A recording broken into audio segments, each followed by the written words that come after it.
What is going on, guys? Welcome back to the channel and welcome back to another video. And today's video is super exciting because I'm finally going to talk to you guys about my first year's ownership experience and what all we did to this 2019 Camaro in my first year of ownership. So stick around and let's go for a drive.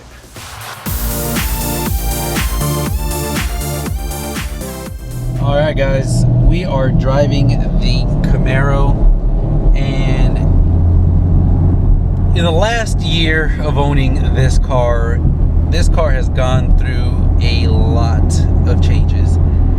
And we'll first start off talking about all the visual changes and everything we've done visually to make this Camaro stand out and be unique among the sea of other Camaros. And we'll start up at the very front, and specifically with the 2019 Camaro, the front end was one that not many people were fond of.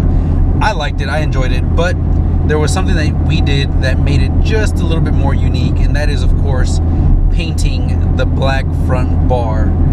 That in itself made a pretty big difference, and I think gave this car a little more aggressive, more depth in the front bumper. So definitely enjoyed that look. Makes this car very unique. Not many people have it, and the people that do are going to be 2020s.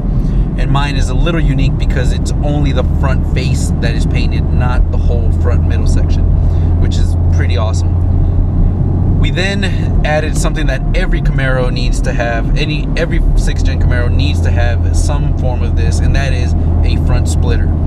The ZL1s had a really nice front splitter, and I liked their design, so I decided to go ahead and get a replica ZL1 splitter design for the front bumper of this Camaro. And it by far changed the look so much more drastically than anything else that I've probably put on this car. That front splitter made the front look so much more aggressive, and it really makes this car stand out.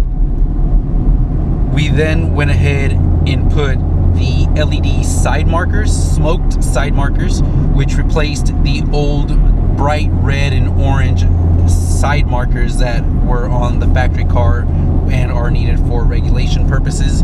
Those had to go, and that was one of the first things we did, and we installed the eBay version of these, not the expensive Dial Dynamics. And I am proud to say that 4,500 miles in, a whole year later, and they're still working perfect. I think just one side marker has one LED light that is out, but it is super unnoticeable.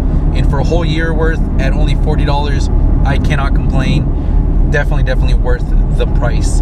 So we decided to put those clear markers, and those made such a very big difference.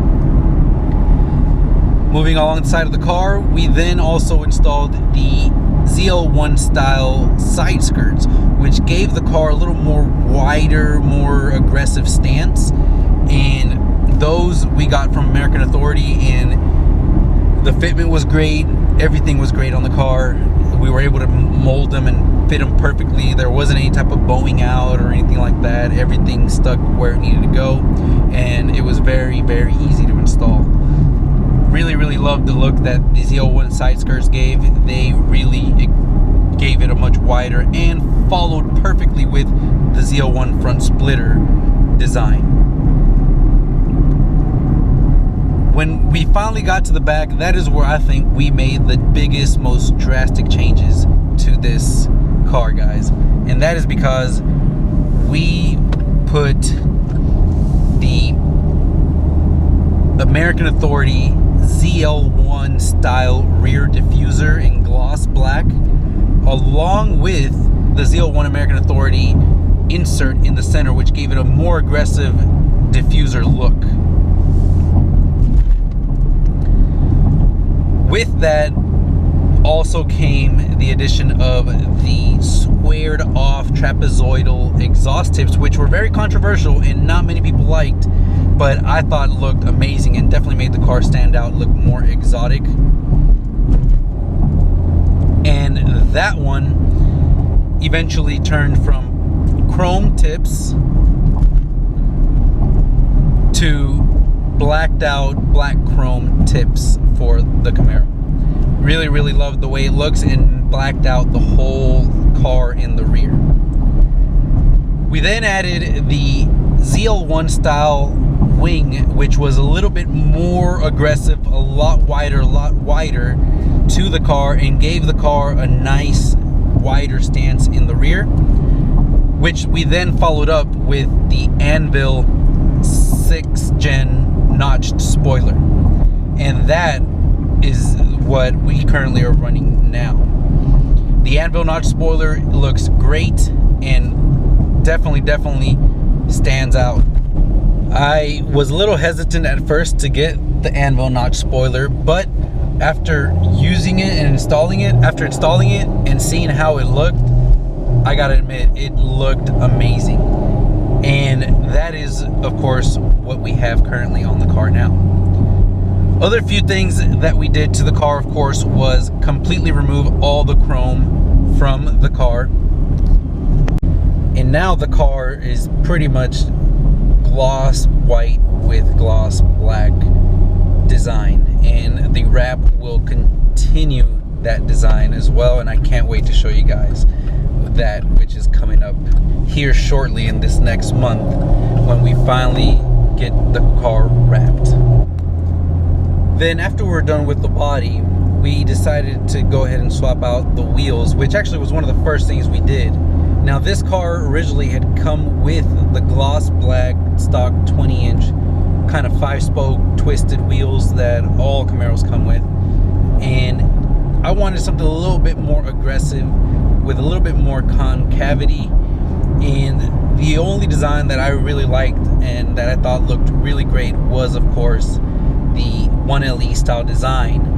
Now, the 1LE wheels factory come in like a graphite gray, dark gray finish, but I wanted the gloss black look, and so I went with the MRR 017 1LE replica wheels in the same 1LE style fitment, which meant we had 10-inch wide in the front and 11-inch wide 20-inch wheels in the back, with the same exact tires as the ZL1 style does.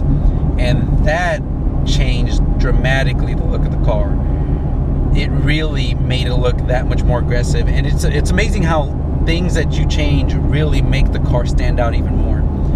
And so the wheels and tires have been amazing. Of course, we also went and had our aftermarket weld wheels, which were for the drag racing side of things, and that was my second set, which I would only put on when I would go to the track. But it looked amazing in either set, to be honest. I really enjoyed the way it looked on with either side, either one of those wheels. It looks really good.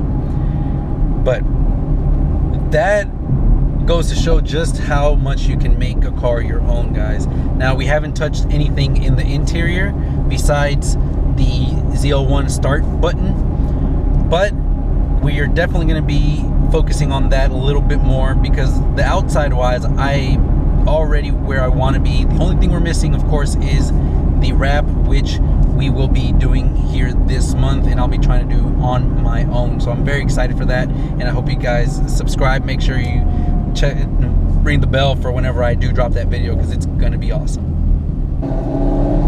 Now, that is pretty much all the visuals, guys, cosmetic wise, of everything we did, which is quite a bit, but I really wanted to make this car my own.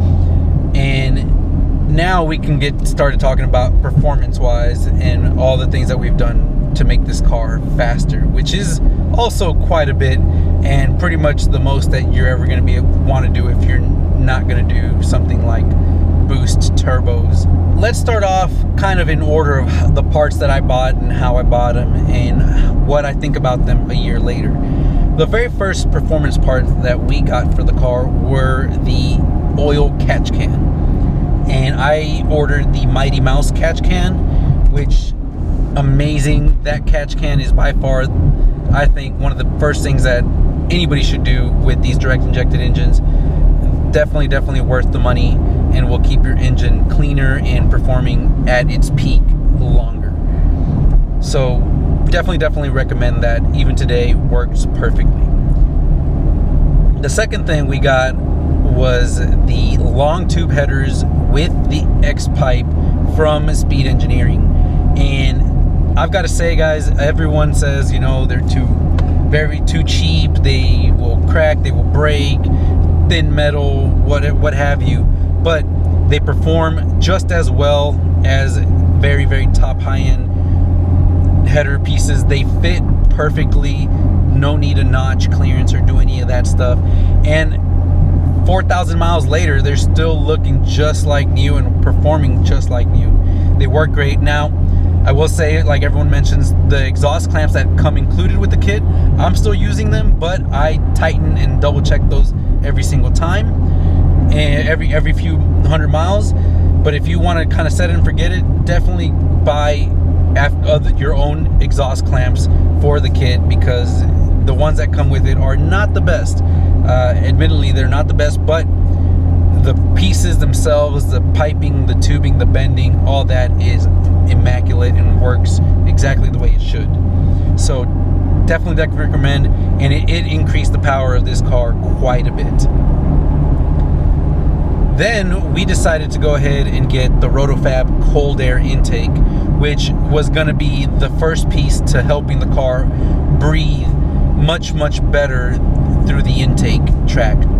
We had already addressed the exhaust side of things, but we need to start helping and improving the intake side of the engine, and that was the first piece. And that piece has worked great. The Rotofab, no complaints whatsoever on the Rotofab.